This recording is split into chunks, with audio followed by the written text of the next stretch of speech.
Title: Generation, Passing the Torch of Time. Meaning: today, we're delving into the word generation. A generation refers to a group of people who were born and living during the same time period.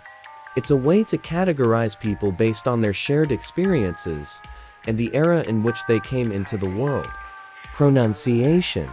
Pronouncing generation is straightforward, ‌dʒɛnəઃreɪʃənz, with a soft G and a long E.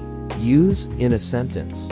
For example, the baby boomer generation includes those born after World War II, while Generation Z encompasses those born from the late 1990s to the early 2010s.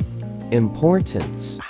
Generations are important because they shape culture, attitudes, and values. They influence the way people perceive the world and interact with it, making them a fascinating subject of study. Conclusion. In summary, generation is a word that helps us understand how time and experiences define who we are. Thanks for joining us today on your channel name. If you found this information helpful, please give it a thumbs up. And don't forget to subscribe for more educational and informative content. Stay tuned for our next word exploration. Until then, appreciate the unique characteristics of your own generation and those that came before and after.